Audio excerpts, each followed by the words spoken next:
Hi, everybody. It's Susan, and today I want to come back a little bit to talk about the Libra new moon. We're still approaching that. And there were so many aspects to what I was talking about the last time. I completely forgot to tell you about the lunar family. So I wanted to just first have a look at that. And then we're going to jump into Neptune coming back into Pisces for the first time since the 30th of March of 2025. So we'll have a look at the theme for Neptune after I just briefly cover the lunar families. So many of you know that each lunation has an associated family. So if you go back in time 9 months, you get the well, it depends. If it's a new moon, you get the third quarter phase, and then 9 months before that, you get the full moon phase. 9 months before that, you get the first quarter phase, and 9 months prior to that, you get the new moon that this new moon is closing out. So it's a 3-year cycle overall. And I find it really interesting because it tells us a lot of there can be different associations to the lunation that we're having and the different things that might come up for you.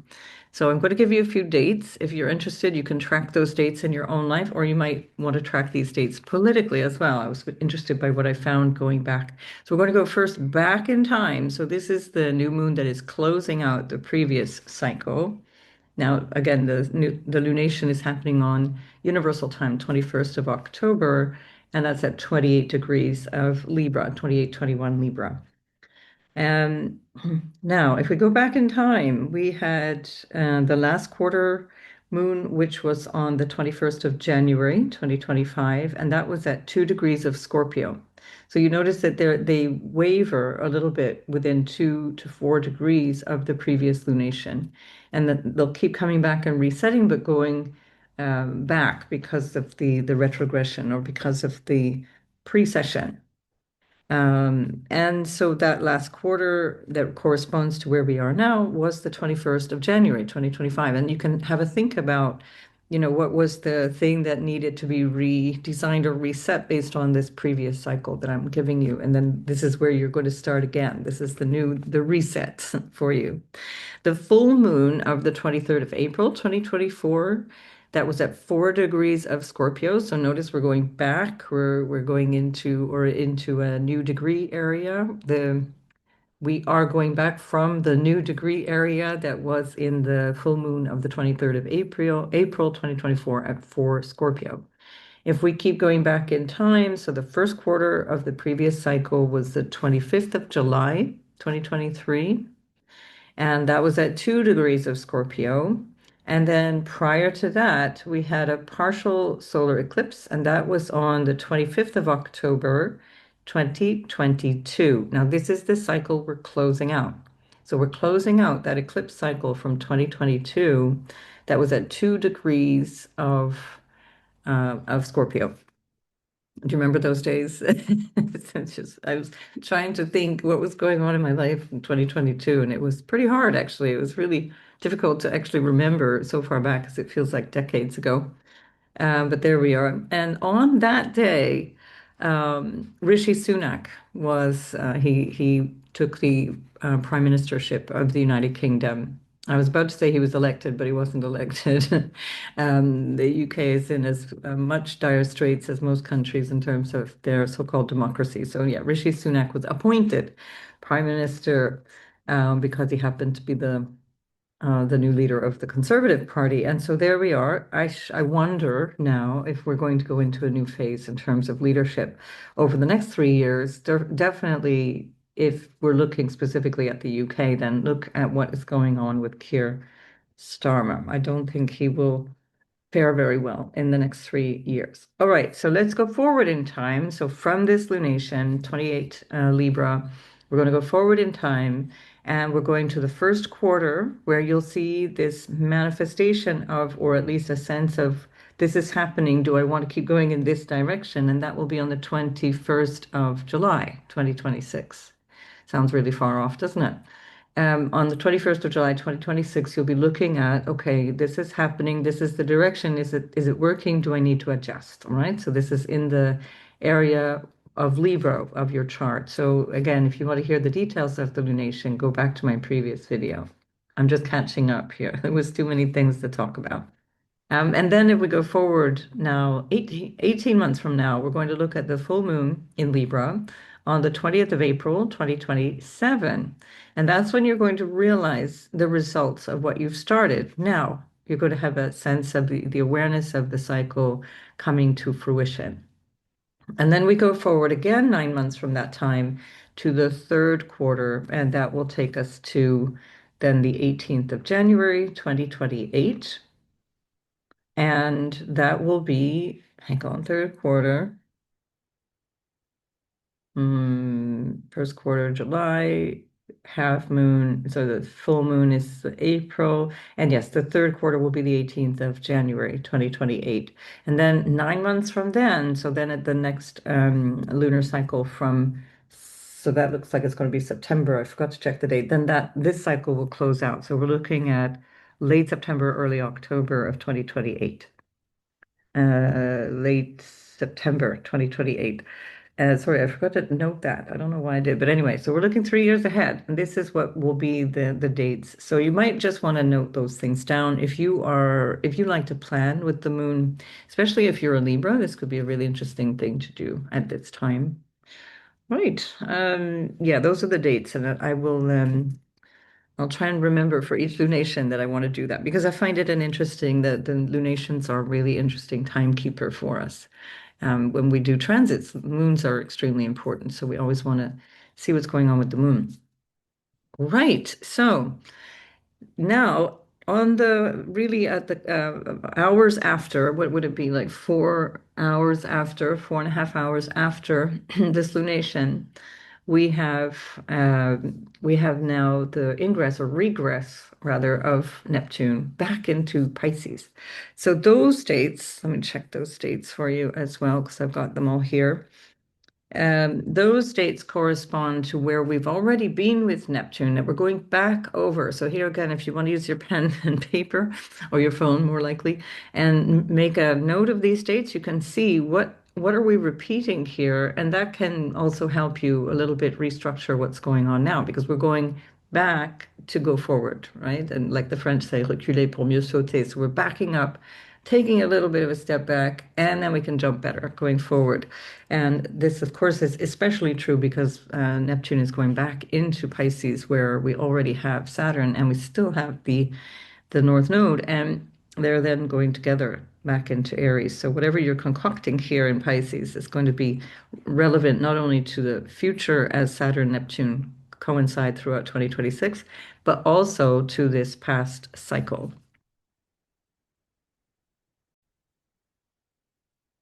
So I had to take a little break there because somebody came to the door.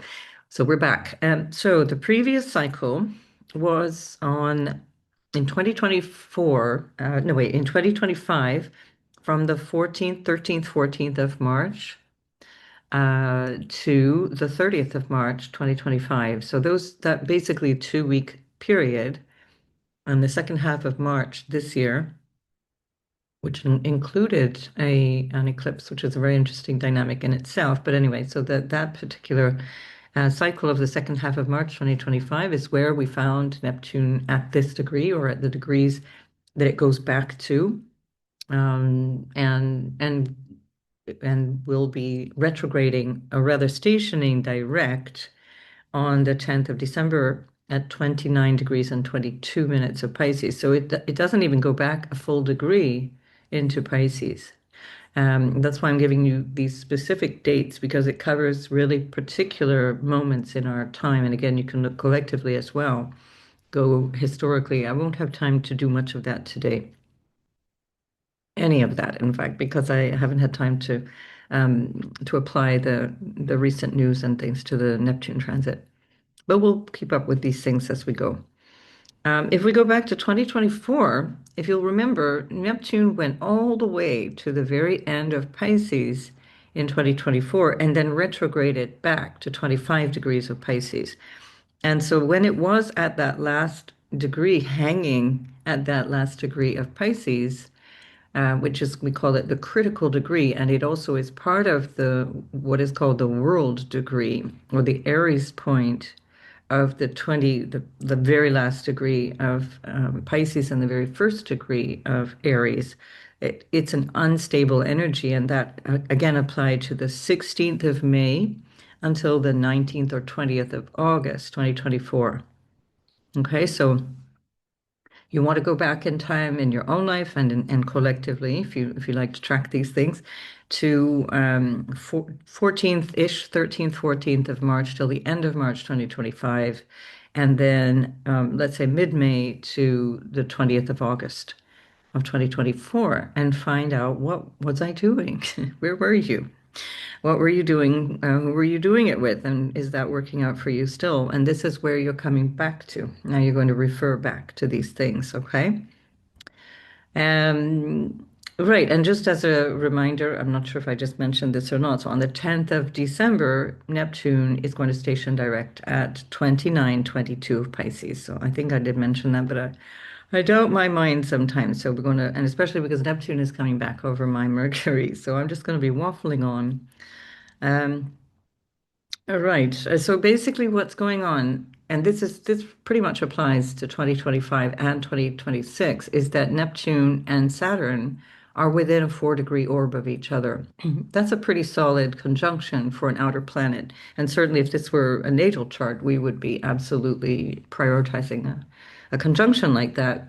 It's when it's really, really tight and precise, we call that perfecting the conjunction, and that won't happen until the 20th of February when they're into the 1st degree of Aries, but they are conjoined the whole of this year and next year. So it is the theme of this moment in time.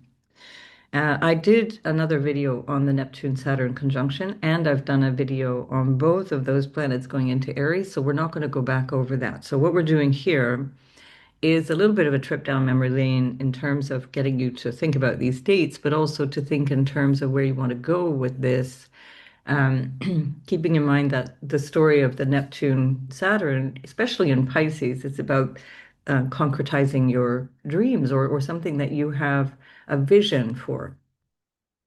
Again, if you go back to those dates, it might be something that's instructive around what was the priority, what was the vision, and how were you focusing in on that? Something's just coming to mind for me, so that's really interesting. Must make a mental note before I forget. Um, Right, so we have this Neptune moving back just after the new moon in Libra, and that'll be from the 22nd. You can see here, I'm always using universal time because you're looking in from all over the world, so you can adjust for your own time. So that applies to about 10, 11 a.m. UK time, London time. And what we're looking then to is about 3 months of a Neptune return into Pisces, meaning that most of this time you're going to be looking back over what's already happened and preparing to look forward. So it's not so much that there's some brand new thing coming, but it's something that you've already been dealing with and that is coming back, but for a new awareness, because we're in a place of a new awareness. Okay, another little break, same neighbor. Um, a lot of my neighbors are retired, so they don't understand yo trabajando. I'm trying to do my best here, but it's such a glorious day. Everybody assumes that I'm not working, of course, which is a logical assumption, but here we are. Um, right. So what I was going to point out is that Jupiter is coming back to rule. Not Jupiter's not going anywhere. Jupiter is now ruling again this Neptune, and of course is still ruling the North Node and Saturn, which are along with Neptune in Pisces. And now Jupiter is in a different quality.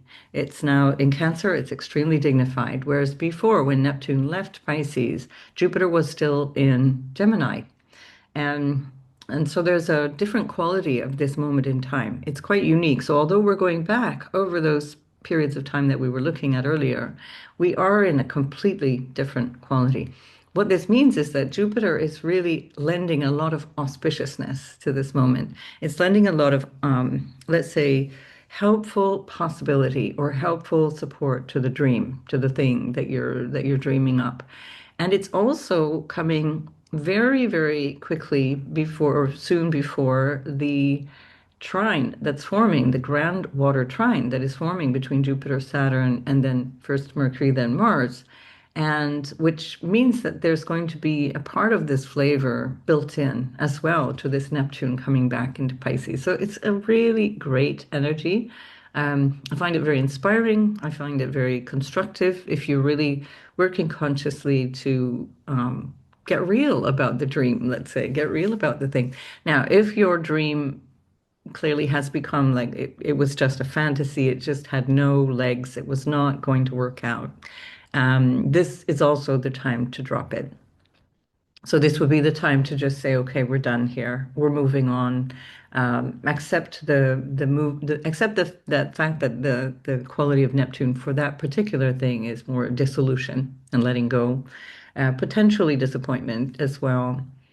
But it can be better now that you realize that you're preparing for something very different going forward because we're on the energy of the new moon. That remember you're cultivating now for this cycle of something coming up, whether it be a month-long cycle of this lunation or the 3-year cycle of the lunar family or this let's say preparation phase that we're in until February when Saturn and Neptune then move into Aries, which is really strong in terms of the association of a new start.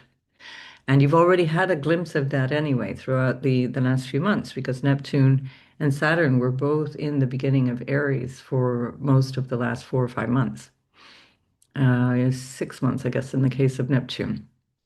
So you've got a lot to work with here to find clarity. This is the great thing about having Saturn. Saturn with Neptune brings a lot more realism or clarity to the image or the dream or the goal or the vision or whatever the thing is.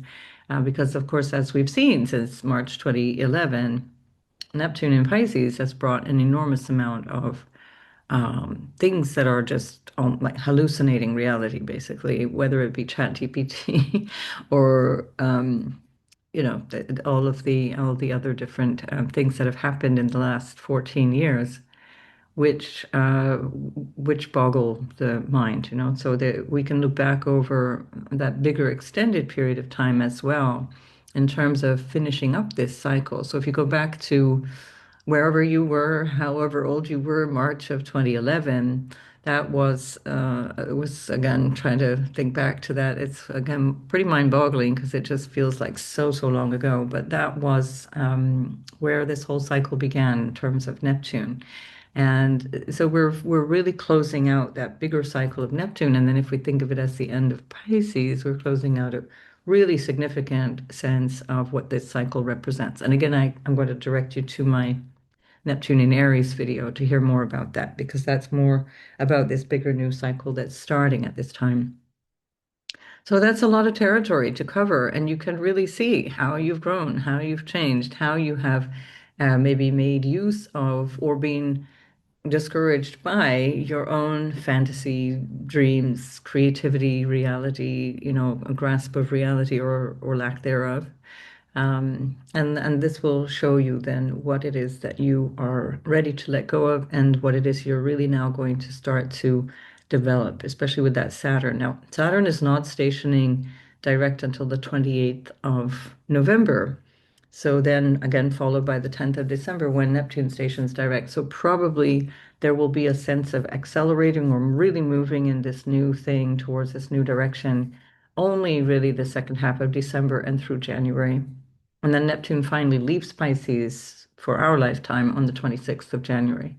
And then it goes back into Aries. And for Saturn, it's Valentine's Day, February 14th, moving out of Pisces and into Aries. And then the two of them perfect their conjunction on the 20th of February. So we do have this opportunity to really explore how we want these next few months to shape the future, and I think this is an absolutely brilliant opportunity to do so. And I will do a separate video on this Grand Water Trine, which is coming up soon after. But it's just too many things and to keep bringing in.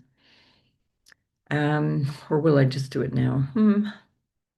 No, I'll do it in a separate video. It's too many things to keep bringing in.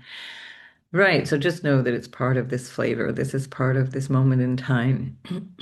So what you want to do is have this sense of what these last, say, 2 years roughly have meant for you in terms of the dates I gave earlier, and how you've learned this specific lesson around this particular part of your chart, and especially if you have planets there, if you have planets at the very last degree of Pisces, even if you have, say, 27 Pisces through to about two or three of Aries, this will be a significant moment in your life. This will be something that you will certainly remember.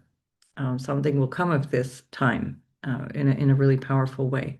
2025 will be memorable, and 2026 as well will be memorable. Um, and the one thing to remember about these degree points is that 29 degrees is an unstable degree point, just like the 0 degrees or into the first degree of any sign. Those are critical degrees. And that instability is a reflection of the imminent change, the thing that's coming very, very quickly down the pipeline. And this is the time that we're in as well, which means that we need to rely even more on that Saturnian structure or stability or seriousness or integrity. And because the Neptune is at the most unstable part of the zodiac, the very last degree of Pisces, the very last degree of the zodiac. And we even have the sun at the very last degree of Libra at the same time, and that is in a quincunx or an inconjunct with Neptune, and so that also suggests that there's something that is a little bit awkward about this. It's creating well in the new moon cycle it was in a yod. It's still very much in the degree of a yod, but that inconjunct is just emphasizing this instability or this sense of the thing that is not maybe ready or not yet clear still, because we're looking at a retrograde Neptune coming back. And again, we're looking at probably a lot more clarity coming forward from December, certainly January onwards, where we get real, let's say, about whatever the next thing is, and we just wash our hands or surrender whatever was there that didn't work, or we walk away and say thank you very much, goodbye. And the thing that we realize, no, this is the dream, this is the thing, we just keep soldiering on, we just keep going. Maybe I will bring in this Grand Water Trine because it does associate with this, and that is this quality of the Mars Mercury, which have been conjoined all around the time of this new moon. You'll hear that again in the previous video. But this Grand Water Trine is also building at the time that Neptune moves back. And it's just going to create such a support, such an amazing momentum for the restructuring of this thing, and whatever the thing is for you. And we'll see that sign by sign as we go. Um, and one of the things that we can think about is especially in terms of Neptune, what was the illusion, delusion, or the thing that was dishonest, maybe the thing that was not in integrity. And then with that Grand Water Trine, we can work with that to build a sense of integrity, building a sense of something that is consistent. And that can be around our emotional integrity, being true to our emotions, for example, going deep into connection. So the water signs are all about connection. The air signs are about connection, but in a social, superficial way, and the water signs are about depth of connection. And then again, that depends on your natal chart, which we'll have a look at. But just building up this feeling of, what do I realize was never true in the first place? And I'm sure that lots and lots of people will be reflecting on whether it be their political beliefs or their religious beliefs or their what they thought the world was about, and reflecting on that. Certainly since March of 2011, the world has shown itself, it's revealed itself to be something very different to what we thought it was. Again, with the Jupiter in such good dignity, ruling this in Neptune with Saturn and the North Node in Pisces, because Jupiter is the traditional ruler. Neptune is the modern ruler of Pisces. I don't tend to work with that. It doesn't really it's not as helpful. It takes way too long to move through the zodiac, and it also is really a collective generational signature. And so when we work with Jupiter as the ruler of Pisces, we get this really strong message that there's an opportunity here for integrity. So that's something to reflect on. So also around the time of this new moon, this is also Diwali, which is an Indian festival of lights, and it's when to celebrate basically the light conquering darkness. You just need one tiny, tiny little flame, and it lights up the space around. So however dark things are, there's this tiny possibility for light, and the light represents consciousness as well. So bhu is or like rather pa is the meaning of light, or the one of the syllables that refers to light. And if you think of India, the country, in terms of Hindi and many Indian languages, the name of the country is not India, it's Bharat, the land of light. And so if we think about this light, we're thinking about it in the light of consciousness, but also the light of optimism. And this Grand Water Trine and the Neptune coming back to try and fetch something that it learned, something that it can now develop compassion for, it brings optimism. It brings this wonderful feeling of potential and possibility. So that's up to us. That's on us because we're not likely to find that out in the world. It is part of the bigger story, again, going forward for weeks, as I already spoke about in the previous video, which is again the Jupiter in a square to Chiron. And that square with Chiron holds for quite some time because they're both in their retrograde and then direct phases as they keep meeting each other at that 24-degree point, 24, 25-degree point of their signs.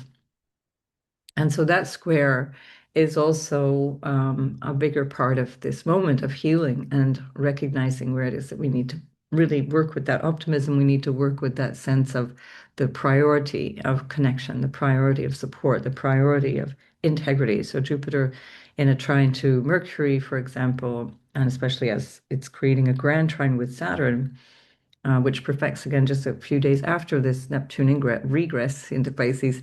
This is a real opportunity for high-minded thinking, just really brilliant for inventive quality thinking. And so again, we need to be discerning around these things if we're going to work with that energy. And then when Mars kicks in, which is just a while after that, then we get this capacity to take action based on what we thought about, based on what we invented, based on what we imagined, based on what we had this idea about, right? So again, the Neptune coming back to this place can also represent something to do with what wasn't real. There's a lot of talk now about the AI bubble and Neptune at the critical degree, both in the beginning of Aries and at the very, very end of Pisces, feels a lot like that, this precariousness, but we won't resolve that until well into 2026. And in terms of financial bubbles, that's probably not going to burst until the North Node moves into Aquarius, because historically, that's when the economies really tank. Um, after disruption. So we'll get the disruption, but not necessarily the complete tanking of the economies. But just to come back to that feeling of the kind of precarious bubble around AI, and also the precariousness in terms of can we trust it? Because we can't. Um, there are these things called AI hallucinations, which is just completely making stuff up. It's just or making stuff up, or almost worse, is that it's filtering and focusing a particular vision of the world. This is definitely something to bring into our awareness if it's not already there. And I think that this could be a big part of this story of the next 3 months of the Neptune coming back here and clarifying things, especially as we've got the Grand Water Trine now over the next week or so, where we really are able to work on integrity and clarity, clarity of speech, clarity of purpose, and with the support of a very dignified Jupiter and a very strong Mars, by the way, as well. Mars is in its own sign in Scorpio. So really lots and lots to work with here. Um, yeah. So we'll talk about the AI bubble a little bit more when I come back to talk about Uranus going back into Taurus, because I think it's also linked to that. So that might be something to look forward to or reflect around the 7th of November and see what happens when Uranus goes back. And what were those dates about the lunar family there from that moon was the 25th of October 2022. So it was October, no, it was November 30th, I think, 2022. Was it? That November 30th, 2022, that ChatGPT came online. Was it, or was it 2023? I think it was 2022. So again, this is the moment I think that we're going to see the uh, the results of all of that. Or was it only 2023? Can that even be possible? It feels like it's been around forever. I'll double check that and put it in the notes, but I think there's going to be a tie-in here. Anyway, with just the Neptune alone. So right. So I think that's kind of the summary. I just wanted to leave you with these thoughts, especially on a more personal level, because I think this is something that you can really work with. And think about that reference to this new moon starting this new cycle of Diwali. Diwali is also, by the way, a lot of to do with abundance. Lakshmi, the divine goddess Lakshmi, the the goddess of abundance, meaning that it's not just about money. Of course, it has become that now, but it's about what we recognize that we have access to, including wisdom, and that's the Jupiter as well, the Jupiter in Cancer, and that's the quality of this opportunity to imagine our way into a better future, imagine our way into something that we are ready to work with, and that we're ready to grow in our own lives and then in the world at large. And I repeat again, as I mentioned earlier, we really do need to work on this alone. We need to, not alone, meaning without other people, but on our own terms and in our own way of relating to life. That we have to really get serious about something that is important to us and find out what the commitment is, and then how do we engage with that? How do we reach out into that future based on what we are realizing? This is why I'm here. This is what I want. This is where I want to go with this. And especially with this Grand Water Trine, I think that is really going to nourish this opportunity to feel that, that sense of why I'm here. A lot of times, people, maybe if I just digress for a minute on that notion of purpose, a lot of people ask me for readings based on trying to find their purpose. And the sort of cosmic joke is that there isn't one. And really, we can say yes, on the one hand, there's a purpose, but we define what that purpose is. And very often people will tie that to some material thing, like a job or a financial outcome or a relationship or something like that. But our purpose in life is to discover ourselves throughout life. And this is, again, if I come back to Diwali, or in the south they call it Deepavali. But in the Diwali, which is again this festival of light and recognizing the light of consciousness that we are, there's an awareness of the self that I am. And this is where we're trying to find, we're trying to move our way through this. And this literally is describing also the very, very last degree of Pisces, last degree of the Zodiac. It's like, okay, I get it. I'm not this body, I'm not this job, I'm not this Instagram profile, I'm not this role of husband, wife, lover, child, whatever.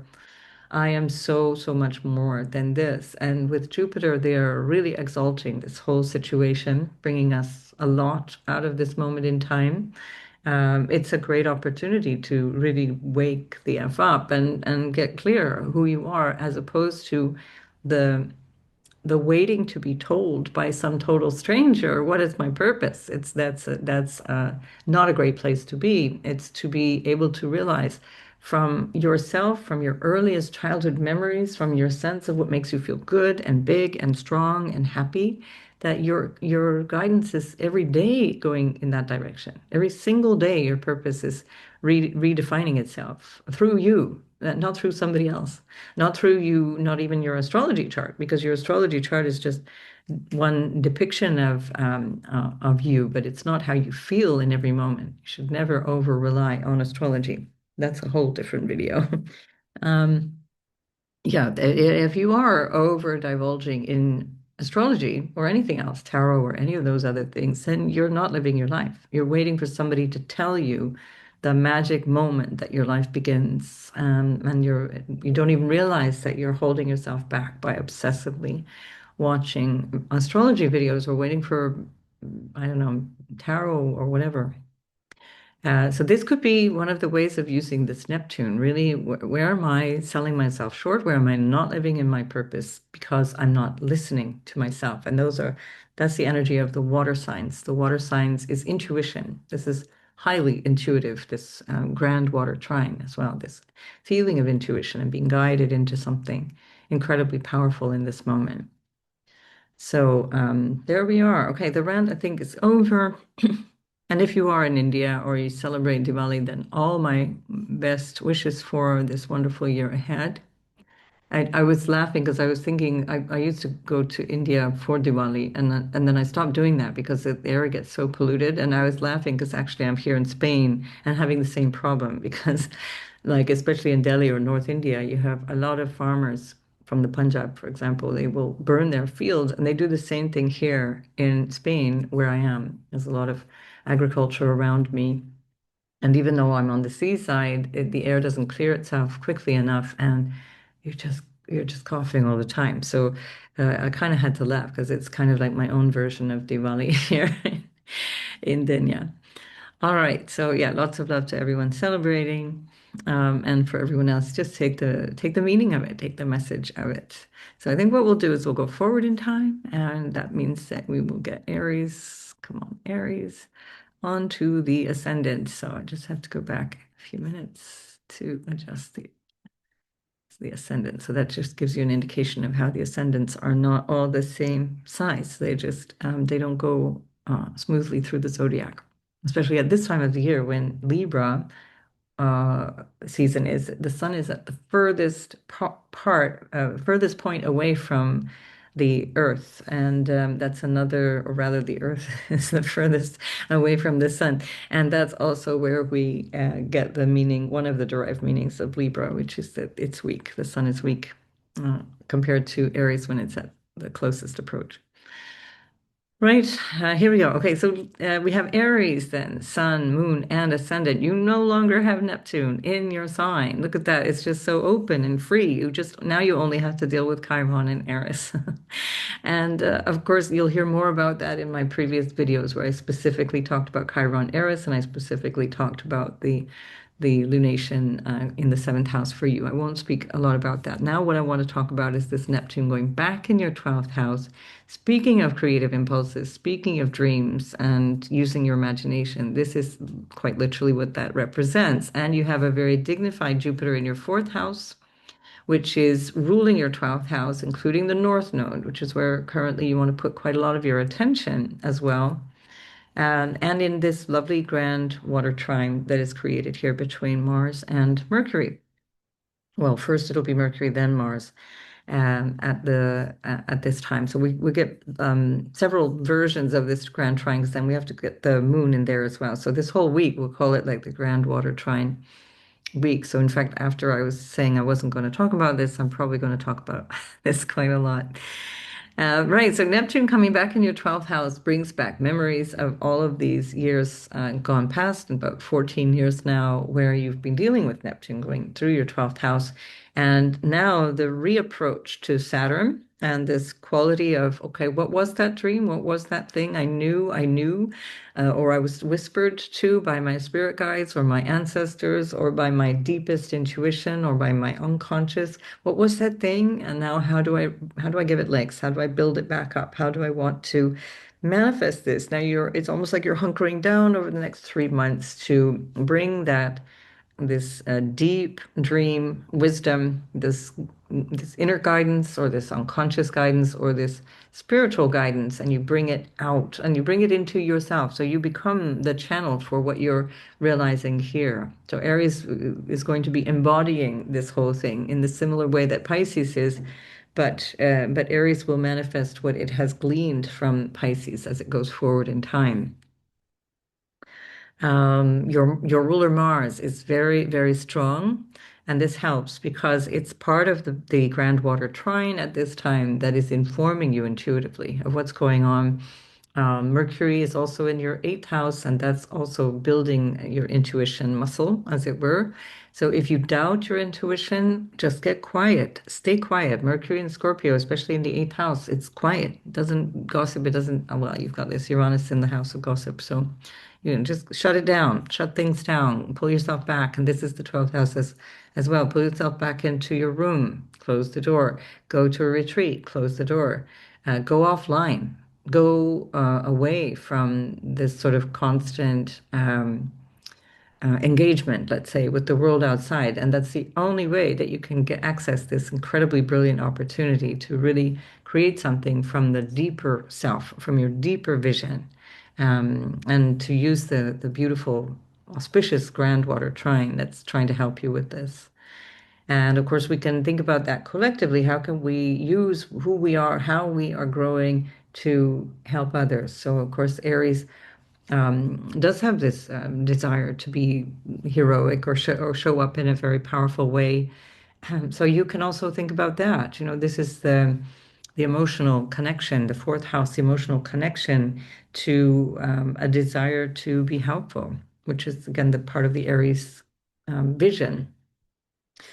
So especially because you're now with just Chiron and Eris in your sign, there is a healing requirement as well for Aries. So this is part of the healing moment where you overcome something, maybe overcoming a realization around too much self-centeredness or too much individual perspective. And now you're realizing, wait, I have to encompass other perspectives, other people. We've got Venus and the Sun in the seventh house. Jupiter in the fourth, and again, as I mentioned, supporting all of this dynamic where your ruler is involved in an incredibly beneficial way. So dig deep, Aries, and you're going to find the next 3 months will bring you something that you will be able to realize going forward in time for many, many years to come as now Saturn and Neptune prepare to come back into your first house of self and transform who you are and how you show up in the world.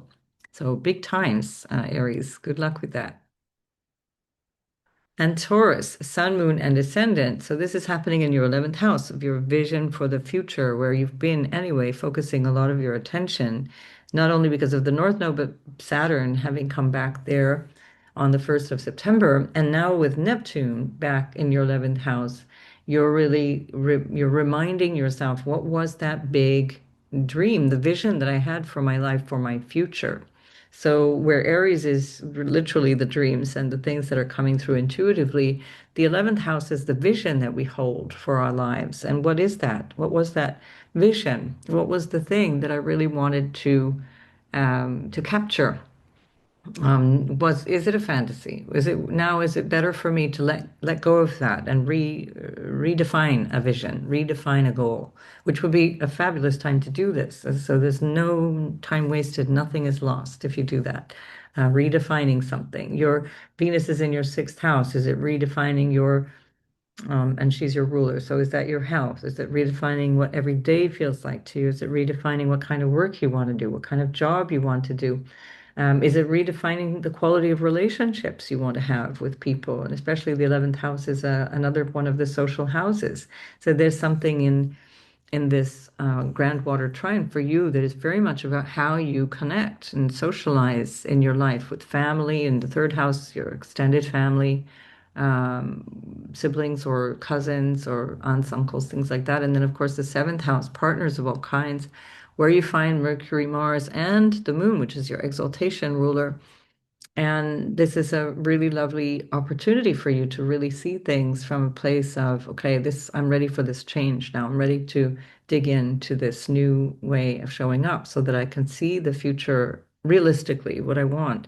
And when I say realistically, it doesn't mean that you shouldn't be dreaming the future. It just means that you then have to take steps. You have to take action. This is what the Saturn combines with the Neptune is like, what are you going to do about this? And if we look back, to the introduction. And then again, if you watch the video about the new moon in Libra, it is about that. It's about this is time now for this new thing, this new start. It's new steps that we're going in a new direction.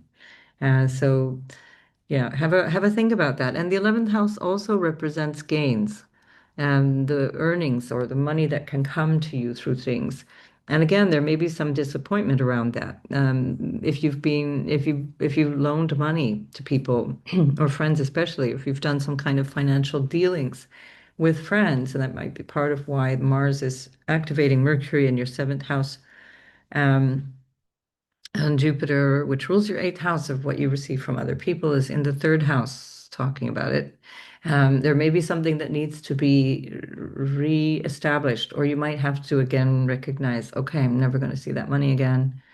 Um, and it might be a sibling, it might be a friend. It can be, did you loan money to a cousin or a sibling or a friend? Um, so for Taurus, this is always a good thing to double check because Pisces rules your 11th house. And so Jupiter rules your eighth and your 11th. So it's always a good thing to double, triple check how you share money. If you're okay with being generous in that Jupiterian way, there's no problem. That's part of the Taurus kind of energy. It's Taurus is always in exchanges around money in terms of how it connects with people. But if the bigger lesson for you is to recognize, oh, wait, I shouldn't be so generous, that's actually a blessing because you're realizing that you're like the saying goes, you're separating the needy from the greedy. And you're not giving randomly or you're not giving out of guilt, for example, but you're giving because you can, you feel that abundance and you can. But again, if you're initiating something right now, I would definitely hold off. Definitely not a great time to be going over some kind of debt situation with a person that if you're giving money away, that's different. If it's charity, all good. But if you expect to see your money back, then I would really think deeply about this and take your time. Maybe just postpone or consider another way of helping somebody out. I think that's it, Taurus. It's a really fine moment. It's a really lovely moment. And again, it's a great moment for bonding, for healing, bringing healing through your family dynamics, bringing healing through your internal dynamics, bringing your unconscious sense of self. It's part of the divine program with Chiron and Eris in your 12th, but also remember that what you're doing now in terms of the vision you're holding for yourself going forward in time or who you hang out with, quite literally, like who are my friends? Am I waking up to the fact that these people were never my friends or that they deceived me one last time and we're done here? And the Saturn Neptune will help you. And certainly the Mercury Mars will give you the opportunity to speak your mind if necessary, or you might find that that's coming towards you from other people. Whatever that is, you might find it's time to move in a new social direction. But this will help you as Saturn Neptune then move into your 12th house. And I've done different videos about Saturn and Neptune moving into Aries, so you can hear more about that on my channel. All right, so good luck with that, and I will see you in the next video, Taurus. So, Gemini, this is happening at the top of your chart in your public realm, in the realm of your perhaps career or your vocation, or how people see you. What is your reputation? What is your ambition? So, how do I cultivate my reputation and how do people see me? Um, what am I reflecting back to people? And this is a really interesting dynamic for you. If you had any reputational issues or career issues or any waffling around which direction to go, which job to take, this is going to be much more clarifying for you. And it's tying into Uranus, but I'm not going down that road right now. I will do another video with Uranus and teach you a little bit about how to work with that Uranus going back and forth from your 12th to your first. But your ruler is in your sixth house of overcoming obstacles with Mars, giving it lots of courage, lots of potential for working through whatever the thing is. So if there is something that requires clarification, or if the career goal was like, yeah, this was how this I was going to get that promotion, or I was going to start that company, I was going to do that thing. If you realize, no, it's not going to work, then you have this opportunity to say, well, these are the things I need to change. I need to move in this new direction. You've got Mars, Mercury in your sixth house, kind of going, do this, do that. This is the drill sergeant kind of energy saying, get this done, get that done. And it's in a trine to Saturn, which is the general. So they're working together. And here we have Jupiter in your second house of money and your values as well. So what you value, how you see yourself, what is the thing that you're working or striving towards. And this is the time to pull up your socks. You've got all kinds of energy to help you with that. And support, really supportive, creative, dynamic energy to work with that. And so if it is that things are not working out, don't despair. Say, okay, well, what do I need to do to make this work? And if it is working out and you're really seeing things coming together, then hunker down again and really start to plan and use those dates that I gave at the beginning to play around with how you can set yourself goals going forward in time. based on also what you already recognized from going back in time, because we're coming back to these same moments, for example, the second half of March of this year. So look at all of these different times and see, well, what was really coming up for me there? And how do I want to respond to that now? So really fantastic opportunity for you in terms of your public reputation. Now, if this is something to do with a relationship, marriage, 10th house can be your marital status, for example, or a business partnership too. That also looks like it can be really helpful in the sense that you will have the support of this Grand Water Trine, which can help you feel the sense of purpose or the sense of what you need to do. Maybe there's something that requires you, I don't know, getting more invested in the relationship. One of the challenges uh, for Gemini is superficiality or having a difficult time taking things seriously. And this would be an opportunity for you to really get more serious about something and realize, it's a kind of need to take this seriously. The Neptune may have had you wandering in relationships, for example, not wondering, maybe wondering too, but the wandering in relationships where you may have found yourself being, taken off course, for example, in terms of whether it be your career or a social status like marriage or cohabiting or something like that.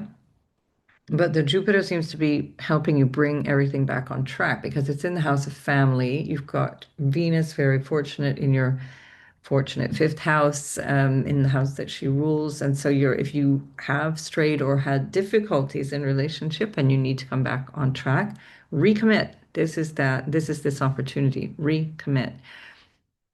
This can also be around compassion. Saturn, North Node, Neptune in the 10th house can have a lot to do with family in the role of either you as a parent or or you as the child parenting your own parents or having to deal with your own parents.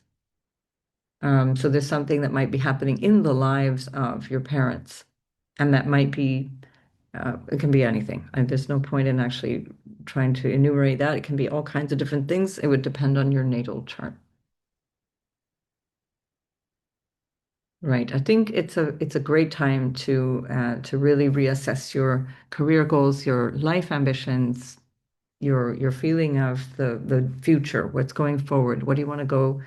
How do you want to move forward in these next in 2026 and beyond? And these next 3 months, and if we take the Uranus journey, then it's even longer, 7 months. Then we're working towards something now that is setting you up for the future. So maybe this is a good time to start taking yourself seriously if you're not, if you're the kind of Gemini that doesn't take yourself very seriously, or your relationships, or your business, or your career, or whatever. This is great opportunity to really boost that and get the most out of it. Right. So good luck with that, Gemini. I'll see you in the next video. All right, Cancer, Sun, Moon, and Ascendant. This is happening in the ninth house. And the ninth house tells you a lot about where you want to go in terms of your purpose, your life purpose, your higher purpose, but also in terms of what you want to either learn or share through higher wisdom.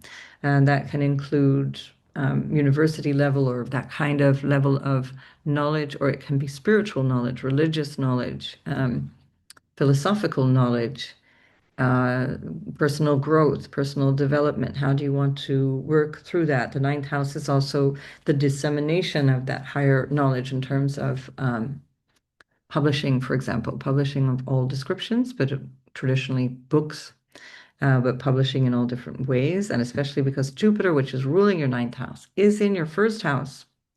And Mars, which rules your fifth house, is in your fifth house. And it's with Mercury, as well as the moon, your ruler at the time of this Neptune regress into Pisces. You are just super mega blessed in this moment to sit down with either the best of your imagination or with a pen and paper and work things out, get a strategy to go forward in any of those categories of personal growth and development or teaching or spiritual growth or travel. By the way, Uranus is in your 12th. All of those energies of Pisces in your ninth house are showing that travel would be really benefic for you, especially as Jupiter is in your first house. So make loads of interesting travel plans. It's travel with a reason and a purpose. So it's like this is usually the house of pilgrimage because pilgrimage comes through a lot of learning, self-awareness, progress, personal. You overcome fears, you overcome obstacles, literal obstacles when you're on a pilgrimage. And it takes you to a goal, a spiritual goal, a higher place, an elevated self, an elevated sense of self. So there's a lot that you can work with here in a very harmonious way, in a very beautifully supported way. You're a water sign, and the Grand Water Trine affects you really profoundly. So especially as at this ingress or the regress rather of Neptune backwards into Pisces, you've got that support of your moon, even though the moon is not in strong dignity. The moon is in the house of her, or the sign rather of her fall, because she's exalted in Taurus and fallen in Scorpio. It's still really advantageous because it's trinal, and it's with Mars that's ruling, and with Mercury, which is bringing blessings to your 12th house of travel and also your third house of communication. So again, if it's about writing, if it's about teaching, if it's about some commercial activity as well. Why not? Because that's also third house stuff where we have the South Node that is linking Saturn from the ninth house, linking the seventh house of business partners. That can also be something. And all of this energy of Scorpio is in your house of entrepreneurship, entrepreneurial activity. Venus as well is in the fourth house of home. We saw that with the new moon, so I won't dwell on that, but just to say that she's angular to you, and that also brings strength to Venus, and so it makes it extremely benefic for you, as well as Jupiter, which is angular and in your first house. So this is really, really advantageous Jupiter for you. So it's double strength when it's angular and in your first house of self. Um, Right. And so that Neptune ninth house also can show you where you have woken up to yourself or your progress spiritually over these last, what did we say, 14 years, since almost 15 years now, since March 2011, but especially since 2024. So go back over those dates and see, well, what did I realize? What did I learn? Ninth house can represent father as well. And ninth house can be somehow connected to the life of the father or the father's influence on you. So look at that as well. Um, and ninth house. And it can be a second marriage as well. So there can be something that you realize around a life partner, second marriage, especially strongly for Cancer because Saturn rules your seventh house of marriage. And so it's up there with the North Node and Neptune. There can be a bit here, for example, a vision of a new home and a new partner, new marital type situation. It could be cohabiting, doesn't really have to be a traditional marriage, although for most Cancers, that would be the preference with Capricorn on the seventh. Um, so using this creative energy, Moon, Mars, Mercury in a trine to Jupiter in a which is exalted in your sign and angular, as I said, and in your first house. This is all super creative stuff. So sit quietly, be quiet, and let yourself filter in information. Try to um, I had a session for myself with an Indian astrologer last week, and his advice to me was don't engage with idiots. Don't talk to idiots. He said, don't talk to idiots. So that's what I'll tell you. Don't talk to idiots. Don't engage, and let yourself free yourself from that and the feeling of guilt around not engaging. So let that be. This is my new practice. So you have this incredible, auspicious opportunity right now to dream your dream. And then, of course, what you're doing as we go forward from the ninth into the 10th is you're nourishing your career house, nourishing your social status, nourishing your ambitions, etc.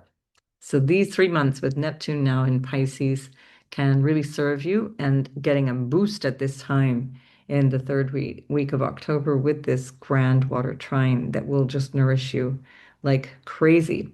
If you feel that you're too busy, this is a good time to slow things down and reorganize your schedule, reorganize your time management, because this will be then you can, with a laser focus, with that Mars Scorpio sort of laser focus. Mars rules your 10th house. So you're really, really primed for success if you really take it seriously this week and focus and plan and organize to encourage the growth and the success that's coming down the pipeline for you. All right, Cancer. So good luck with all of that. Oh, by the way, the fifth house represents children. I forgot that one. And Mercury also represents children as well. So there can be a lot going on in the lives of your children. There may be something that you need to deal with, but it doesn't look bad because there's so much support here. It doesn't look, at least from your perspective, like things will be actually very dramatic. It can be a real engagement with your children, a real integration. That might turn around a story that had been difficult for a while. For example, there might be some real auspicious support coming through this moment in time to open yourself up to a better relationship with your children, or if your children were stuck or having difficulty, to open them up to a better situation as well. Fifth house is also love, romance, hobbies, your creative output in all different ways. And again, that might be something that is getting a stimulation here, a real boost. It's just really, really nice at this moment for Cancer. And Venus, by the way, also rules your 11th house of gains. And because of this dynamic with your ruler, the moon, in the fifth house, Venus in the fourth, I already mentioned this for the new moon in that video, the previous video to this one. If you work from home, or if you have plans to do so, or if you work with property, buying, selling property, property management, or anything like that, this is also a great time to sit down and strategize, make a plan. You set Mars in Scorpio, make a plan. Because that is also the fifth house is the house of risk taking. But with Mars there and the Mercury as well, it's a calculated risk. It's not a this is a Mars in Scorpio. It's not a Mars in Aries, which is like, let's just do this thing. Mars in Scorpio has thought about this for a long time, and now it's like it's going to strike. So if that's part of the dynamic, this is also very, very good for you. So good luck with all of those different things. Just a really, really lovely thing to happen in a scene, in a scenario which has not been easy over the last few years for Cancer. All right, so good luck with that. I'll speak to you in the next video. Leo, Sun, Moon, and Ascendant. This Neptune retrograde goes back into your eighth house of other people's money and resources that you share with other people, or what you receive from other people. And that can include your spouse, for example. Is there something going on, whatever that is, whether it's material support or moral support, or is it something in the dynamic of what's going on with my spouse? This will be a clarifying moment. It will be a definitive clarifying moment. And if there was any doubt around things like fidelity or a relationship that is a hidden relationship, we've got Jupiter in the 12th, for example, meaning on your part, maybe there's been a romance or there's been something that you've been involved with and you were doubting, is this going to work? Is this working for me? You'll get clarity. It doesn't mean it's a yes or a no. You'll be clear, and that's all that matters. And were they honest with me? Was I honest with them? Would be part of this calculation, would be part of this strategy or this story of the next 3 months. And that's again going back to March, going back to 2024, middle of 2024. Of course, your ruler is the sun. It's in the third house, so that also requires a certain amount of attention to details and conversation, talking about things. And with the Pluto about to be squared by that sun, I did that in the previous video. There certainly seems to be a lot going on in terms of your relationship dynamics or intimacy around these different relational dynamics. And especially because in the fourth house of home and your inner experience of self and psychological self, emotional foundation, and so on, and also home itself, the literal house and home, your house, your family of origin, for example, the people that you live with, there's a lot of energy here. And it looks like there can be some disruption because it's a Mars, Mercury, and the moon, all very heightened emotions, heightened intensity around home. So if this is a dynamic about should I stay or should I go, again, you will have absolute clarity coming forward in this time. And the clarity might come already by December when Neptune is stationing direct on December 10th. And then if not, then it's certainly going to be clear by the 26th of January when Neptune leaves your eighth house. So if there's issues around money, for example, um, anything to do with loaning or borrowing or anything like that, not a great time for that. Jupiter is in your house of loss, even though it's a strong, dignified Jupiter. It's in the house of loss and it's ruling the eighth house and ruling your fifth house of taking risks. So that I would be wary of, and especially this week because Jupiter is ruled by the moon in fall. So that double emphasizes that. So not a great time to be engaging in borrowing or lending. Um, again, if you are doing that professionally, or if you are a money manager, or if you're working the markets and you know what you're doing, like whoever it was that magically knew that the White House was going to impose tariffs on China, and then that allowed whoever shorted Bitcoin and all the other Ether coin and whatever Ethereum or whatever it's called. If you're like that, then this is probably great for you because there's a whole opportunity for working what is not clear financially. But if you need clarity, this is an opportunity for you to take a step back and really ask for that clarity. Um, yes, so if the fourth house also could represent your mother, if there is any dynamic around your mother or um, her changing home or needing some support or something, this is also going to come through at this time. And that can be something that causes some disruption in terms of your mother. But if you're a Leo, you've got Scorpio on the house of mother, house of parents, um, and early childhood. So you're used to some kind of crisis coming through that, depending on your chart. But that's kind of the typical, that would be the part of the dynamic, which is what makes Leo so independent. Um, I think that's it, Leo. I think we've covered it. What else do I have? Eighth is, oh, it's of course psychological, and the eighth house is everything occult, everything mysterious, everything like what we're doing here with the astrology or anything to do with intuiting things. You've got Jupiter really strong in the 12th house, all that energy of the fourth house, which is your foundational psychology, your mind. Well, the sun, your ruler, the sun is in the house of the mind, and then the fourth house is the psychological aspect of the mind or the foundation of the mind, emotions and things. So this is an opportunity as well to consciously work on overcoming trauma, overcoming patterns of psychological nature, overcoming, or you might have sudden realizations. You might not need to do anything about it. You'll have realizations around these things throughout this week, and certainly for the 3 months or so that Neptune is here in your eighth house.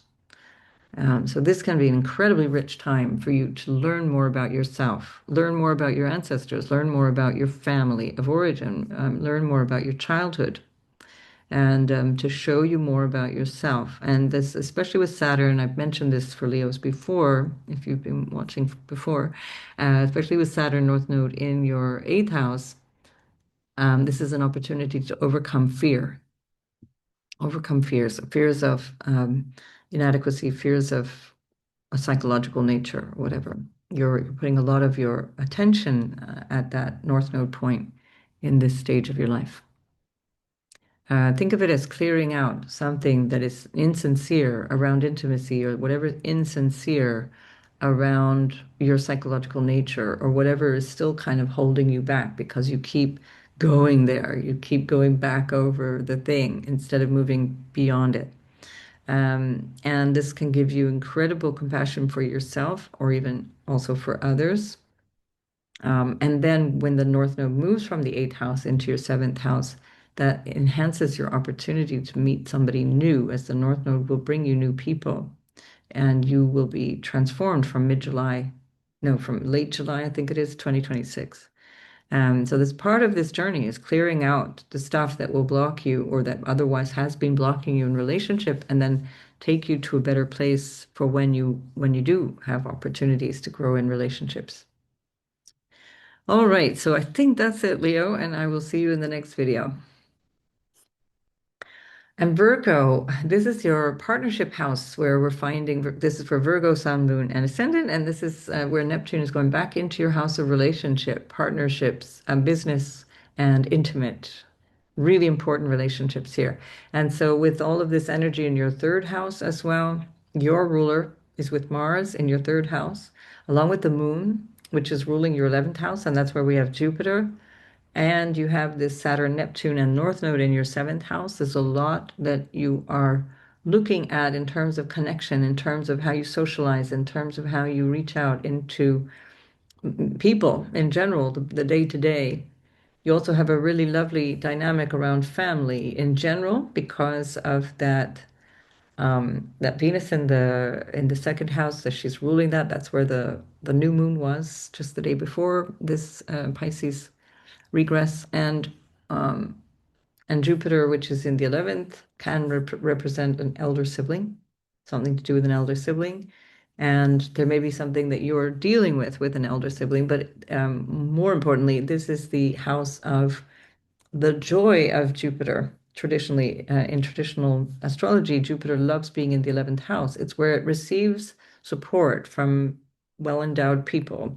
Doesn't mean necessarily women with big boobs. It's people who can help you in all kinds of different ways. It's people who are there to support you. And I would say, as I think I did say already in terms of the lunation in the previous video, just mind your tongue, mind the gossip, mind that you don't go down rabbit holes of things that are unhelpful or distracting. The third, seventh, and 11th house are known as kama houses, the houses of pleasure. Um, Kama is not only about sex, that's the Western interpretation of the Kama Sutra, for example, but it's Kama as the things that bring us connection and pleasure with other people. And it's considered to be difficult houses because they're a distraction in the fundamental purpose of life, which is to learn who I really am. And so again, if there's stuff that's building up that feels like a distraction, could it be the wrong associations, the wrong friends, the wrong life partner, the wrong way of communicating about things, the wrong choices? That's also third house. Then this is a great opportunity. You'll be supported in making a transition, making a change around these things. If you're realizing something about your partner, is it that the partner is having some difficulty? This is the Neptune in the seventh. Is the partner having some difficulty? Is there some issue around addiction or difficult behavior that constantly requires support or behavior that constantly requires you to rescue them or this maybe feeling of I that's what I'm here to do, and you're realizing something about that, or you're realizing maybe again the notion of the partner not having been honest or sincere. This may be the reason for all these big words that are coming out here for you in the third house. But whatever this is, it's a it's a blessing that is revealing something you already saw back in March, the second half of March 2025, and the middle of 2024. So that's going to inform you of what's going on. This is an angular house to you. This is an important year for you with the North Node, South Node axis in your first house of self and the seventh house of the other. So you're learning a lot right now in 2025 and the first half of 2026 about who am I in relationship. And this is a moment here, through November, December, January, where you get this Neptune showing you, maybe reflecting back what you kind of suspected, and you'll get more clarity around that. For sure you will, because Saturn is there too. So this can be really helpful, and it might have something to do with business partnership, where you're realizing there's some aspect of this that can work out for me. Let's clarify these things. Let's make this work. You've got Mars working for you. It's really helpful. Mars in its strong dignity in the third house. Again, it can give you a really sharp and quick tongue. So be careful. It can be great humor, or you can absolutely eviscerate somebody with your words. So be careful of that as well. That's one of the things. You might be eviscerating your sibling, for example. So that wouldn't be a good plan because it looks like if that's the elder sibling with Jupiter in the 11th house, they could be helpful for you. So check your tongue again. And and also with the Uranus at the top of your chart, also ruled by this Mercury, there's something that you want to be aware of in terms of authority figures or your boss or people that are part of your aspiration through your career as well. All of it looks really, really good. Like it's all very, very good. I just have to keep repeating that. And then the number of different opportunities or things that it might represent are just endless. It would really depend on your natal chart. But I really see this as a brilliant opportunity for you to learn about yourself in relationship. Who am I in relationship? And this is a life lesson. We're not getting this again, right, Virgo? There's nothing you're never going to get such a powerful and clear life lesson as this moment. And so really look at this as, this is me understanding the dynamic that I bring to relationship. And is that working for me? And what do I need to change about that? What do I need to change about myself? And who do I need to participate with in terms of the business partners or life partners or friends for that matter? Because Jupiter's in the 11th house of friends as well. Again, supportive and get real and strip the veil from your eyes and let this be the moment where you really start to look differently upon yourself through the eyes of the other. So a moment of clarity coming up for you. All right, good luck with this then, Virgo. I will see you in the next video.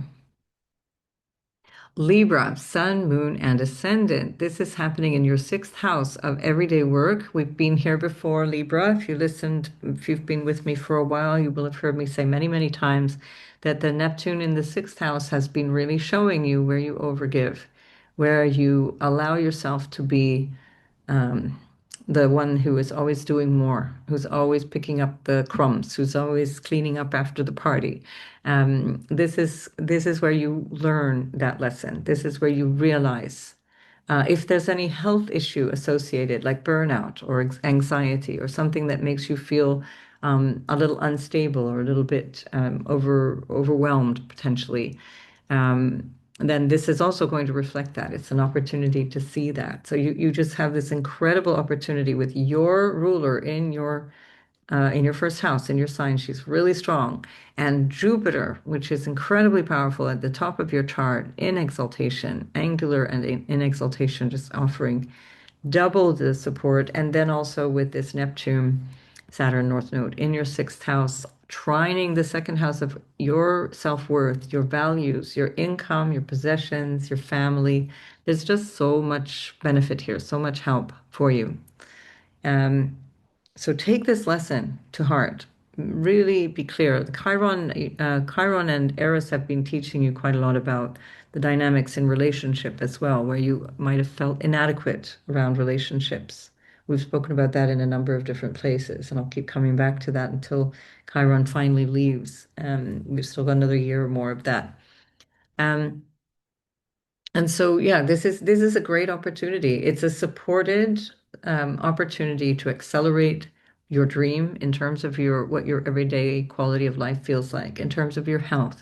What are my goals around my health?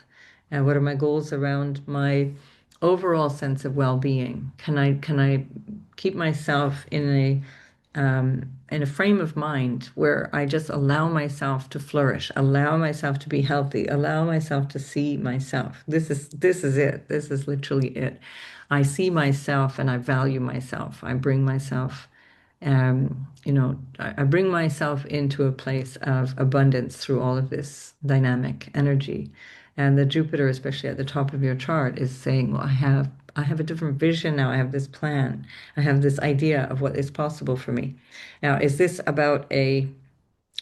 could this be about something to do with a marriage? Of course, possibly that depends on your natal chart. If that's the case, then again, this brings you intuition around the individual. So was there something that you learned between April and now, the 30th of March until now, did you learn something about your partners, or did you learn something about how you are in relationship? And if that's true, then come back to this moment and second half of March, for example, and assess what have you learned and how do you need to recalibrate your everyday expectations or how you deal with obstacles, how you deal with problems, um, how you deal with responsibility.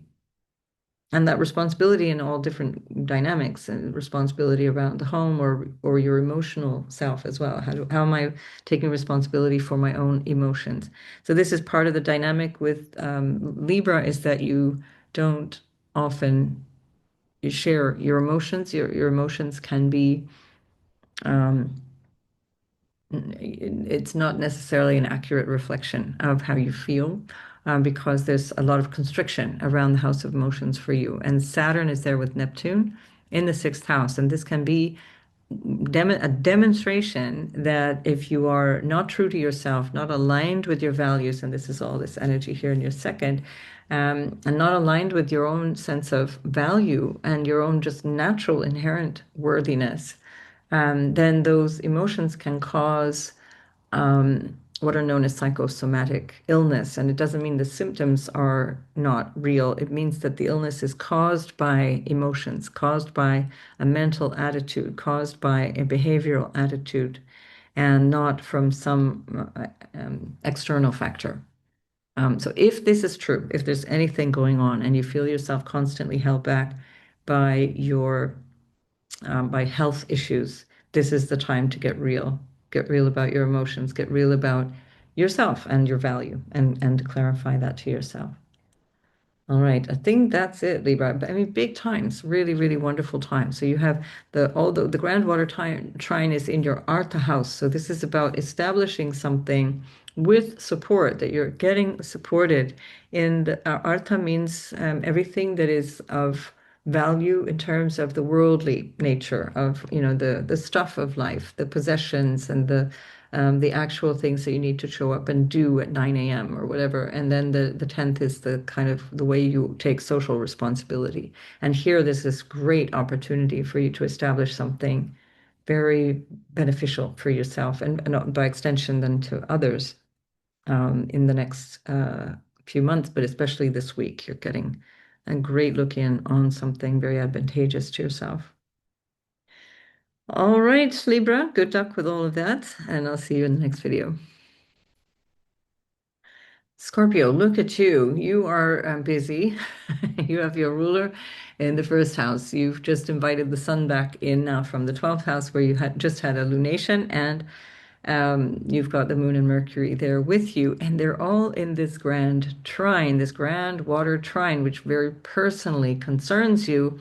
And that trine has been reinforced by Neptune having just come back now into your fifth house.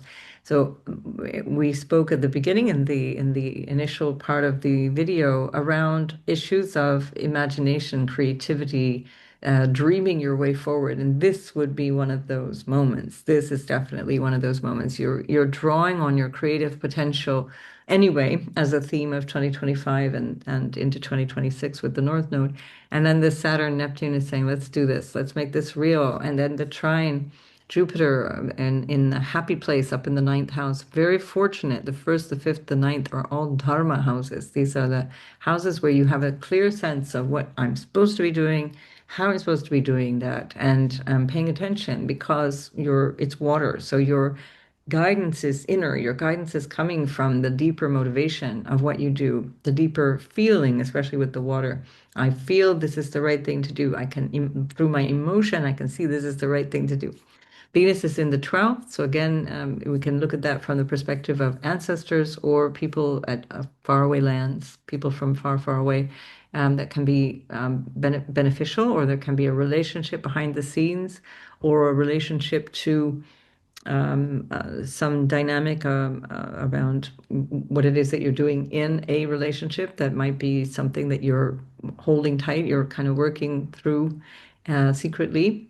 This is one of the significators or significances of Scorpio. I'm doing all this for my beginners class, so that's why I'm thinking out loud here, because Venus rules your seventh, rules your relationship house.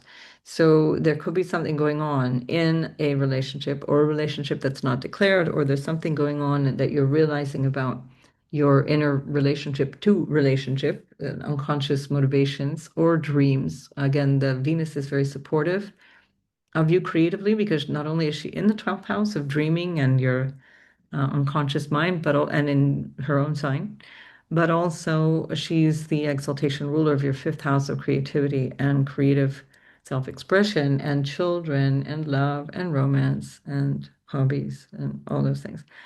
So really, really nice. I mean, this is just fabulous energy. I'm just soaking it up because we've got 1 week kind of this energy, but it's going to take us forward. You know, it's taking us forward into the new things. So we want to really grab what we can and make use of this.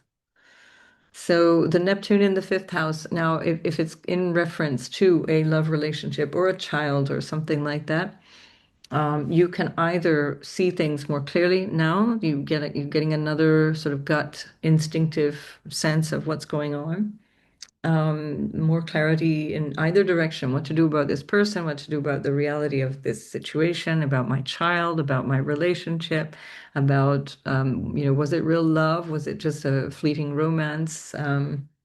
These are the things that you're going to be learning about here and that take you forward into another sort of sense of self, another sense of the relationship. So it either will deepen and enhance the commitment or it will clarify, and either way you win. So all good. If it's about the children, then there's something here that you might realize about your child, or that there's an intuition that you want to understand your child more deeply. There can be a deep awareness of compassion for your child or through your child. Or it can be about children in general. Do I want children? Do I not want children? It's again, for many of you, you will be in that position where you're kind of planning your future based on what do I want to see in terms of a family? Do I want to have a family? This is a big question for Scorpio for now. It's a really big question for Scorpio for quite some time because the South Node is in your 11th house of your future. There's the previous plan, you've already realized it's not that, whatever that was. It's not this. There's a new thing you're hatching here. So I think the Neptune is really helpful for hatching that plan because it's getting this great support from Jupiter, from this huge thing going on in your first house with your ruler, including your ruler, which is hugely important. And then also with this fun Neptune Saturn on the North Node in your fifth house. So maybe it's really as simple as that. How can I find more fun? How can I be less defensive about life? How can I be less emotionally defended? How can I be less intense around work? You can't be less intense. You're a Scorpio, but and less on it around work. Can I be more light and take more fun, have more fun? And the Saturn has been the message in the fifth house. It's been how to open up my heart to love, how to receive intimacy or receive love or be here in my creative self and overcome a feeling of inadequacy around love and lovability. So really a great opportunity. So you've got 3 months of this, but particularly strong in this week. And if you're having your birthday around this week, as many of you will be, from the 23rd through till about the 21st of November or 22nd of November, but especially those born in the last week of October, this is huge. So, well, what a year you're going to have. A really beautiful opportunity for Scorpio, especially if you're a sun in Scorpio in that from that last week of October. But again, for moon and ascendant in Scorpio, really powerful stuff as well. And if it's for the sun Scorpios, then that is really, it can connect you to your career very powerfully. It can connect you, that's the sun, and then your identity, your sense of purpose, your connection to men, um, your connection to leadership. And your sense of self, of course, your awareness of self. Right. So happy birthday if that's you, and have a wonderful experience of this. Let me know in the comments. Bye for now. Sagittarius, this is happening in your house of home. So it has been really challenging for Sagittarius having Neptune in the fourth house. That has been a challenge because even natally, Sagittarius has Pisces on the fourth, and that means that it's difficult to you tend to have to feel everybody else's emotions from the family, not so much outwardly in public, but your family kind of expected you to pick up a lot and to just make it better in general. And so you might be coming back to a thing that you're revisiting from your childhood or from your family lineage or from your emotional sense of self, but you're rebuilding now. So this is different. So where before it felt like swimming in it and drowning even in it, now you're rebuilding. You're seeing it more clearly. You've got strength and understanding that you didn't have before. What is going on here for you is in the fourth, eighth, and 12th houses. These are known as moksha houses. These are the houses where we are liberated from the illusion, delusion of the material world of the Maya. The Maya is means what appears as real but isn't exactly. So there's details of what is real, but it's not truly that. It's a factotum of reality. And here what you're coming back to is something that gives you a little clarity around these issues, and especially because you've got a really powerful 12th house here. For some of you, that might entail having to go back into the lineage or having to go back over family stuff or having something come through the ancestors or something come through the family, come through either someone who's passed. There may be somebody who is passing, but it would be a very harmonious event. It would be something that feels like that was a life well lived, or it would be something that can feel just graceful because of all this other energy. Of course, that depends on your natal chart, but this energy of a trine in the fourth, eighth, and 12th house feels like an absolutely beautiful letting go of something. And that can also be in terms of even a burden that is a letting go of a psychological burden or an emotional burden and letting go. Now we're cutting the ties and moving on, ready to rebirth the thing that comes around your birthday time, especially for the suns. But if we're talking about moon and ascendant, it's the same theme. Um, and then the Neptune in the fourth house can also, again, reflect compassion. So you can realize things that previously felt really difficult to grasp or not so easy to clarify or didn't feel steady, didn't feel solid. And now you see it very differently. And now you see things with a compassionate lens. There's an awareness of something. The fourth house is what you need to feel secure, what you need to feel happy, what you need to feel kind of solid in yourself. And that's why for Sagittarius, it's quite difficult because it's Pisces on the fourth. And as a result of that, now what you're realizing in terms of, what you need, you're realizing this is more of a spiritual grounding. And that's always true for Sagittarius. It's a good, solid spiritual grounding is important to help you feel that connection to what is real and solid, paradoxically, but there we are. And especially with the Neptune and Saturn, you can realize, well, I need this to be happy, for example. I need whatever that is, whether it's this new philosophy or belief around life, or is it about, I need to live near water, which you do, by the way. It's really good for Sagittarius, or because of water on your fourth house. But also, and that again depends on your chart because there'll be nuances there. But for example, do I like where I live? Do I feel happy where I live? Do I feel safe where I live? All of these are questions that will have you feel motivated to make a difference. Your ruler, Jupiter, is in the eighth house, and that's where you learn so much about patterns that you inherited from your family. So it's not just money that you inherit, although this is also the potential as well, which ties into what I was saying earlier about a potential for losing someone, but there can be a great inheritance. It can be some real receiving of something, or your life partner gets a pay rise or gets some benefit and brings that benefit to you. You benefit by extension. Um, and then the fourth house can be property and home as well. So again, this may be about moving or selling or buying property.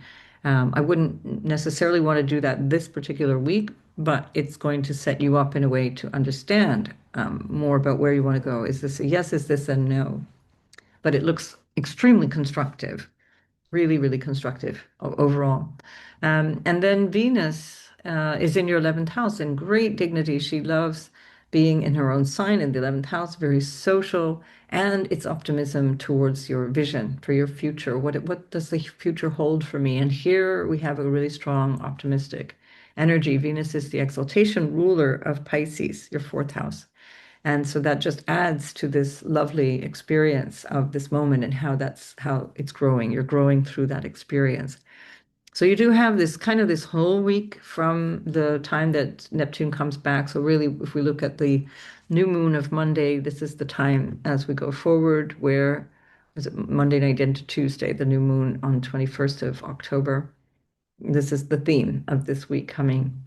So extremely supportive for Sagittarius, and definitely use these 3 months to really work on what do I truly need to feel solid, to feel at home in my skin, to feel at home in the place that I live, um, and to then be able to translate that into what makes me happy and how do I experience that happiness? How do I bring that out into the world? If this is, by the way, about entrepreneurship, that would be one question to ask before Saturn, Neptune go into your fifth house. So by the end of January and into February, then you would be taking this out into the world in terms of an entrepreneurial project, right? Yeah, there's so many other potentials there. The 12th house is full of all kinds of potentials, but it depends on your natal chart how you would use that. It can also be something to do with foreign lands, somebody abroad, something going on in a foreign land that you need to travel to, for example, or that you want to travel to. Um, I'm not sure that you would be moving there, but that can't be excluded. It depends on your natal chart. If you were, it would be for a marital arrangement, a marriage partner, or a lover or whatever. So, all right, Sag, make the most of this. I'll see you in the next video. Capricorn, Sun, Moon, and Ascendant. This is happening in your third house of communication, your siblings, of your extended family, your memories of childhood or the early childhood experience, but also your neighborhood and the local space that you live in. The third house is also willpower and how you decide, how you make choices, how you express yourself verbally. So here, your ruler is there now with Neptune again. This is coming back to early 2025, and especially specifically to the second half of March 2025. And this is going to be an opportunity for you to revisit that and then redefine how you want to go forward. So there may be some issue around how you've been thinking about things or how you've been communicating things. Do you need to be more crisp, more clear in your communication? Capricorn can tend to be a bit avoidant in terms of communication. That's because Pisces is on the third house, and so that depends on a lot of things in the chart. But this would be one way of realizing, well, wait a minute, if I want to see a different way forward, especially in my marriage, for example, Jupiter ruling the third is in the seventh house of marriage and business partnerships. Then I want to clarify a few things. This might be contractual clarification, or it might be clarifying how I communicate. Or how I listen. Am I hearing correctly? Am I hearing right? Now, your exaltation ruler Mars is in the 11th house of the future. So you're super fired up about this vision for your life, doing something, going forward in a new direction. And it might involve socializing in a general way or new groups that you connect to. You join a new group or you belong to a new political association or religious group or something like that that can bring you more of what you're looking for, whether that's professional or personal.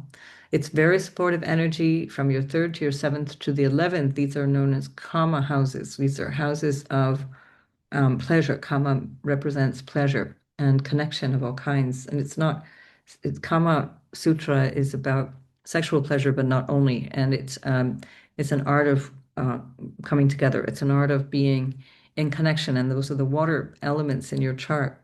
So this is definitely an opportunity for you to deepen connection with people, get deeper into emotions, get deeper into something that feels much more engaged, much more personally satisfying, perhaps, much more fulfilling.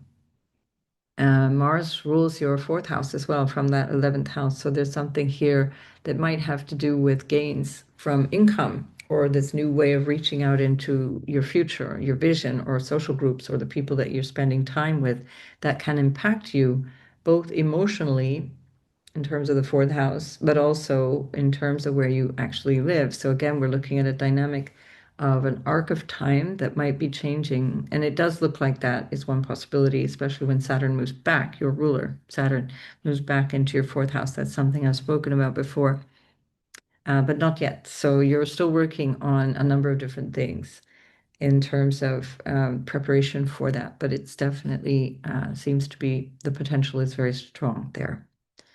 And if so, this would be very good for you. It would be something that brings you in a vision of your future, brings you closer to a vision of your future. So Neptune again in the third house, it could be that you're having also new awareness around siblings in general or your family, your extended family. It may be that Neptune can represent loss as well. Jupiter represents, it rules both your 12th house of loss and your third house of siblings, communication, etc. Although Jupiter's in great dignity, so this probably isn't a surprise or a shock. It might be something to do with an uncle, a brother, not necessarily a loss in terms of a death, but there may be something that's happening there that can involve, I don't know, like an accident or something that was even a potentially expected thing, like, an uncle that passes or something like that. It's not like people weren't aware of it.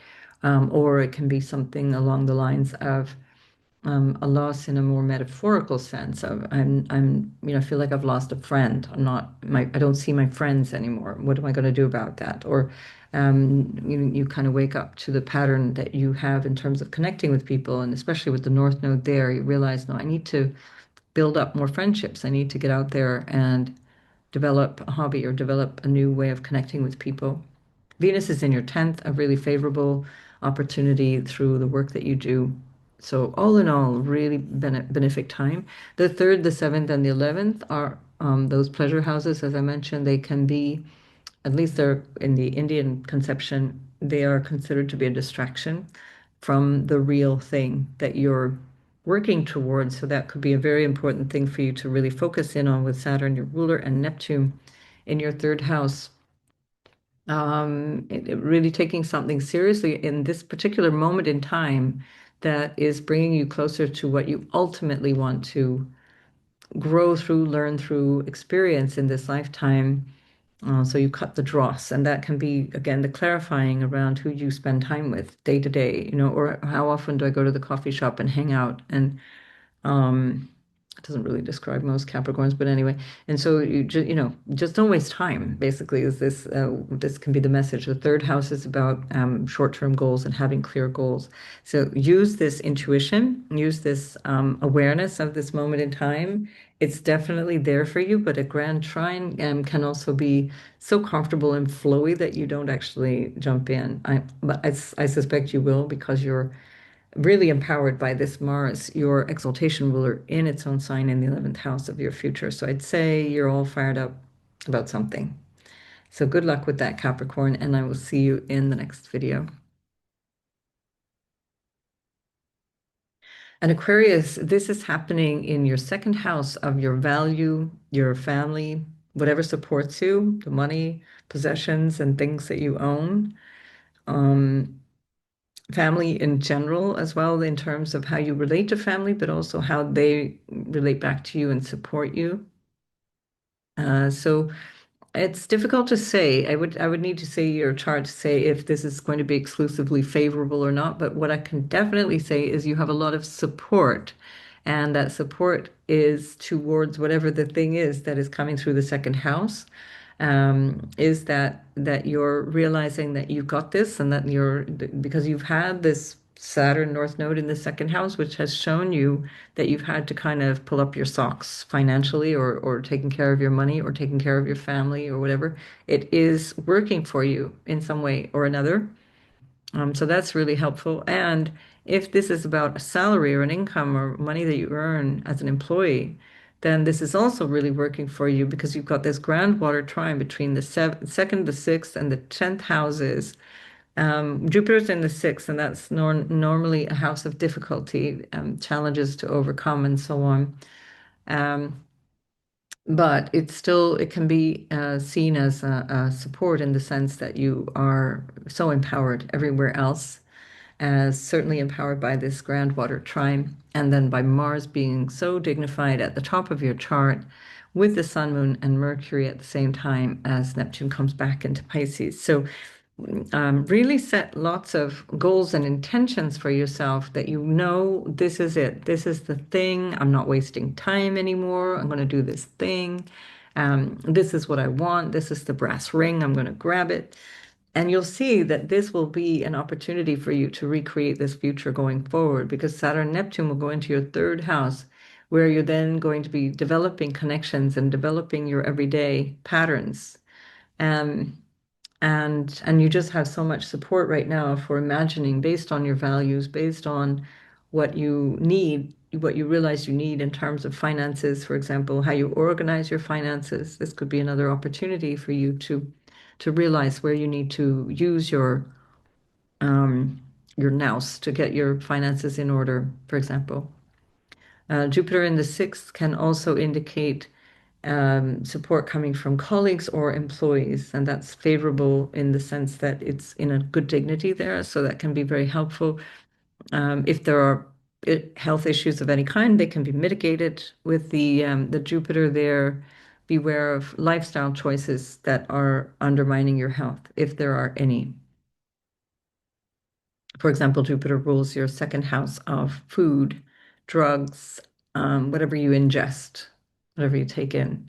And so this would be maybe with Neptune and Saturn a realization, oh wait, I have to stop that, whatever the thing is, I need to stop that.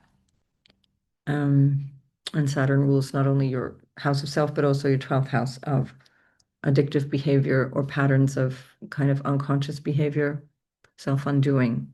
So it's a realization of your own worth. It's a realization of what your value is, but also what you value.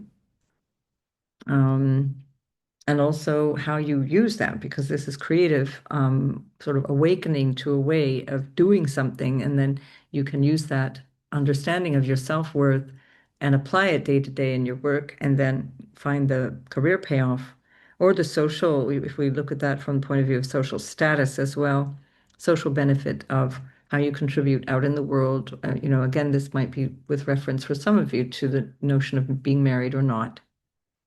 The dynamic around marriage is possibly there. The South Node is in the eighth, and the second North Node is in the second. So there may be something that is changing in terms of a marriage situation for you. Again, I'd have to see your chart to see what that actually represents. So many possibilities, but there's definitely a lot of really solid support for you to accelerate and have a sense of reaching through your values towards the ambitious goal that you have for yourself, towards the thing that you'd like to see.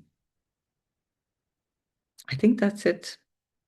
That's it, Aquarius. Good luck with all of that, and I'll see you in the next video. And Pisces, obviously, this is affecting you very personally, that Neptune has come back into your first house where you still have the North Node and now again Saturn since the 1st of September. And this Neptune story has completely transformed you since March 2011. And look back over the bigger arc of time, but also look back, especially from April through August 2024 and the second half of March 2025, and know this is where Neptune was at that time.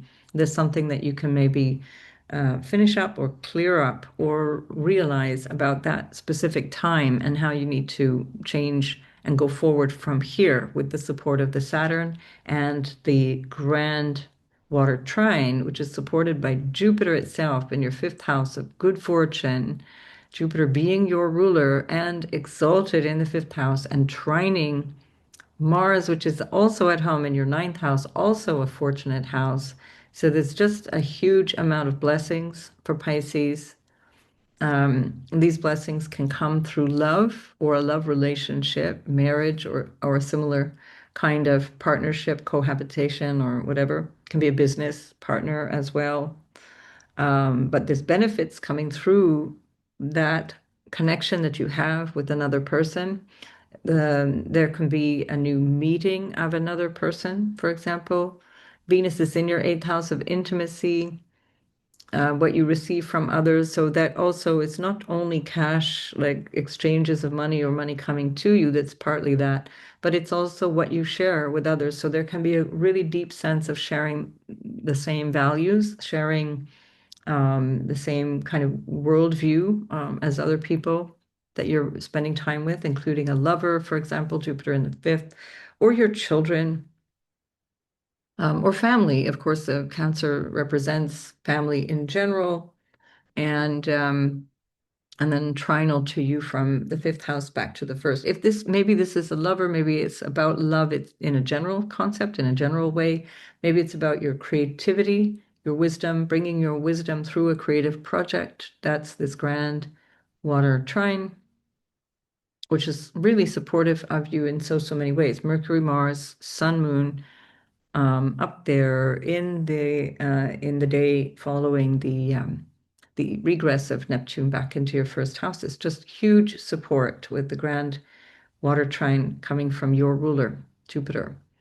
So what you could reflect on is, is this really who I am? Is this who I need to be? And take it seriously. This is the Neptune Saturn that says, look, you've got this chance. You can concretize your dream, concretize the thing that you want. Um, Not from what can I get, like this checklist of different things that I want, but rather how do I want to feel as I go forward in life? This is also first, fifth, and ninth is a sense of a life with a purpose. It's not just about accumulation of stuff or accumulation of a relationship, which actually at the moment, especially with the South Node in the seventh house, is less important than your relationship to yourself or a new sense of self, a new way of showing up. And this is really on steroids at this particular moment. Um, so it's about that bigger question of what is life all about for me? What is my role in my own life? And am I orchestrating my life in a way that keeps me expanding and happy and moving in the direction that I want? And this is the big opportunity to answer that question. And again, obviously, you tweak as you go forward in life, you'll change direction and do different things. But the fundamental premise of why am I here is really the theme of this week and can bring you incredible riches if you take it seriously over the next 3 weeks, particularly. And look at that, we're right on time. Meta wants to go for a walk, and we've come to the end of the video. So thank you for being here.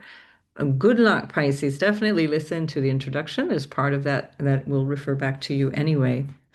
And we'll speak more about this over the weeks coming because it's going to be a longer term theme. So I wish you all the best. Do let me know in the comments how all this is panning out for you. I do read them. I'm no longer able to answer all of them. There's just too many, and I've decided not to invest too much time in all of that. But I do read them nonetheless. So I do appreciate your attention and your support, and I look forward to seeing you in the next video.